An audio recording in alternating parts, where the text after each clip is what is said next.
کتابوں میں بنی اسرائیل کے دو بھائیوں کا واقعہ ملتا ہے جن میں سے ایک مسلمان تھا جبکہ دوسرا کافر تھا۔ ایک تو اپنے رب کے حضور سجدہ ریز ہوتا، کافر اپنے بت کی پرستش کیا کرتا تھا اور دونوں مچھلیاں پکڑنے کے شکاری تھے، ماہی گیر تھے، یہی ان کا ذریعہ معاش تھا۔ اب جو کافر بھائی تھا وہ جب اپنے بت کا نام لے کر جال سمندر میں پھینکتا، جال مچھلیوں سے بھر جاتا، جبکہ مسلمان کے جال میں ایک آدھ مچھلی آتی، صبر شکر کرتا اور گھر لوٹ آتا۔ اب چونکہ کافر بھائی اس سے زیادہ امیر تھا، مسلمان کی بیوی ایک روز اپنے چھت پہ چڑھی، اس نے اپنے شوہر کے بھائی وہ جو کافر تھا اس کی بیوی کو دیکھا تو وہ بڑی آراستہ ہوئی، اچھا لباس پہنا ہوا، زیور پہنا ہوا، تو اس کے دل میں خیال آیا کہ کاش میرے پاس بھی یہ سب کچھ ہوتا۔ تو اس کافر بھائی کی بیوی نے اسے کہا کہ تم اپنے شوہر کو اس بات پہ آمادہ کرو کہ وہ اپنے اندیکھے خدا کو چھوڑ کر ہمارے بت کی پرستش کیا کرے، وہ ہمیں بہت نوازتا ہے۔ اس کے دل میں ملال پیدا ہوا، شیطان نے وسوسہ ڈال دیا۔ شوہر شام کو جب گھر آیا تو اس نے کہا کہ یا تو مجھے چھوڑ دو، مجھے طلاق دے دو، تو یا پھر اپنے بھائی کا مذہب اختیار کر لو، اس کے بت کی پرستش کیا کرو، وہ بہت نوازتا ہے، دیکھو وہ ہم سے بہت زیادہ امیر ہے۔ تو اس خدا کے بندے نے کہا کہ خدا کے خوف سے ڈرو، تم کیسی باتیں کر رہی ہو، ہم مسلمان ہیں، ہم اللہ کی عبادت کرتے ہیں، ہم کافروں کی باتوں کی طرف دھیان کیوں دیں؟ تو وہ چونکہ دنیاوی لذتوں میں آ چکی تھی، اس کے دل میں وسوسے پیدا ہونے لگ گئے تھے۔ اس کو دیکھ کر سونے جواہرات اس کی آنکھوں میں چمک آ گئی تھی۔ اس کی بیوی نے بہت زیادہ اصرار کیا تو وہ کہنے لگا کہ اچھا صبح ایسا کروں گا کہ میں منڈی چلا جاؤں گا، کوئی اور مزدوری تلاش کروں گا، کیونکہ بہت زیادہ مچھلیاں نہیں پکڑ پاتا، تو میں اس کے بجائے کوئی اور پیشہ اختیار کر لیتا ہوں اور میں روزانہ کی بنیاد پر 2 درہم لا کر تمہیں دے دیا کروں گا، تم اس سے اپنی ضروریات پورا کر لینا، جو تم چاہتی ہو وہ خرید لیا کرنا۔ اس پر بیوی نے سکھ کا سانس لیا، رضامند ہو گئی۔ اگلے روز صبح ہی وہ اٹھا اور منڈی کا رخ کر لیا۔ اب اس بندہ مومن نے سارا دن روزی کی تلاش میں ادھر ادھر چکر کاٹے، لیکن کہیں بھی اسے کوئی مزدوری نہ ملی۔ اب اسے جب کہیں سے کوئی مزدوری نہ ملی تو تھک ہار کے ایک دریا کے کنارے گیا، وہاں بیٹھ گیا، اپنے رب کے حضور سجدہ ریز ہو گیا، نمدیدہ آبدیدہ آنکھوں کے ساتھ اس سے رزق کی التجا کرنے لگا۔ رات ڈھل گئی، اندھیرا ہوا، گھر واپس آیا۔ بیوی نے پوچھا تم دن بھر کہاں تھے، کہاں ہے تمہاری اجرت؟ تو کہنے لگا کہ میں نے ایک ایسے بادشاہ کے ہاں نوکری اختیار کر لی ہے کہ بادشاہ نے مجھ سے 30 دن مزدوری کا وعدہ کیا ہے کہ 30 دن کام کرو پھر تمہیں اکٹھی اجرت دوں گا۔ بیوی نے کہا یہ کیسا بادشاہ ہے؟ تو کہنے لگا کہ وہ بادشاہوں کا بہت بڑا بادشاہ ہے، اس کے پاس بہت زیورات ہیں، وہ بڑا مالدار ہے اور بڑا کریم ہے، اس نے مجھ سے 30 دن کا وعدہ کیا ہے۔ بیوی رضامند ہو گئی۔ اب دن ڈھلنے لگے، اسی طرح وہ روز صبح جاتا اور جا کر دریا کے کنارے بیٹھ جاتا، اپنے رب کے حضور سجدہ ریزی کرتا، نوافل پڑھتا رہتا، ذکر کرتا رہتا۔ رات ڈھلتی، گھر واپس آ جاتا۔ بیوی صبر شکر کر کے دن گزار رہی تھی کہ کسی طرح 30 دن مکمل ہوں اور اسے کچھ پیسے ملیں۔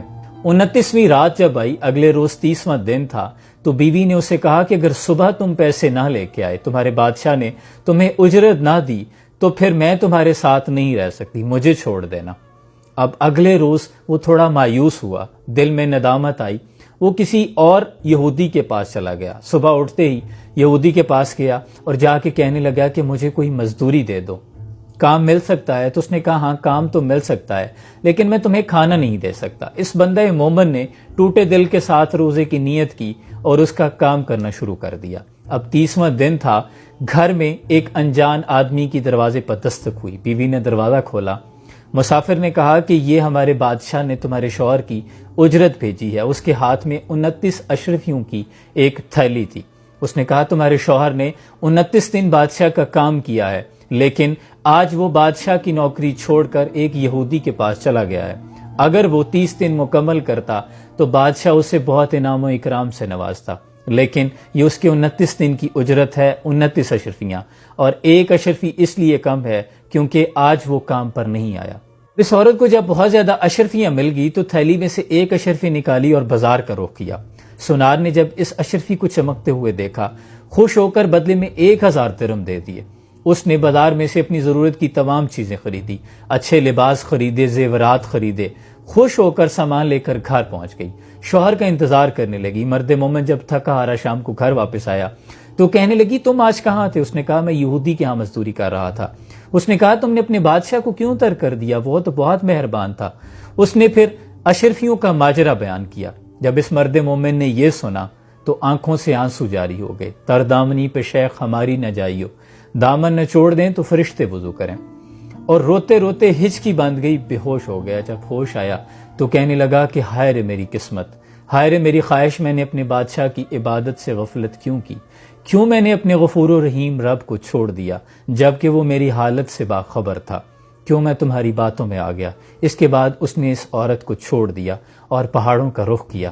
بقیہ زندگی اپنے رب کے حضور عبادت میں گزار دی، ریاضت میں گزار دی۔ دیکھیں میرے عزیز، اللہ کریم قرآن میں فرماتا ہے کہ بہت کم لوگ ہیں جو شکر کرتے ہیں، بہت زیادہ ہیں جو نہ شکرے ہیں۔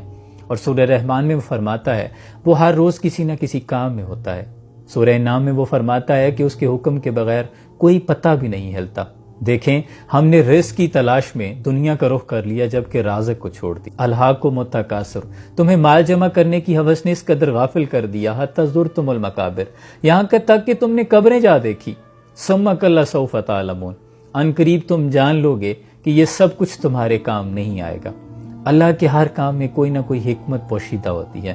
وہ اگر آج نہیں نواز رہا تو یقیناً اس میں کوئی حکمت ہے۔ جیسے ہم بڑے پیرنٹس جو والدین ہوتے ہیں وہ اپنے بچوں کو کوئی ایسی چیز نہیں دیتے جس سے انہیں نقصان پہنچے، انہیں خبر ہوتی ہے لیکن بچے کو علم نہیں ہوتا۔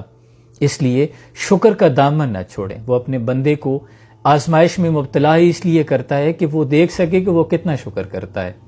اللہ کے حضور صلی اللہ علیہ وآلہ وسلم رات کی تنہائی میں، اندھیرے میں، رخ انور زمین پہ خاک پہ رکھ کے فرما رہے ہیں کہ اللہ تو مجھے میرے حال پہ نہ چھوڑنا۔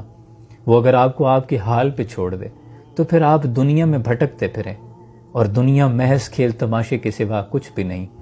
اگر تم فنا فی العشق ہونے کو بربادی سمجھتے ہو تو پھر یہ طے ہے کہ تم دنیا کو بنیادی سمجھتے ہو۔ اللہ کریم سے دعا ہے اللہ ہمیں ناشکروں کی بجائے شکر کرنے والوں میں شمار کرے، اور شکر کرنے والوں کو وہ بہت نوازتا ہے۔ اللہ آسانیاں حاصل اور تقسیم کرنے کا شرف عطا فرمائے۔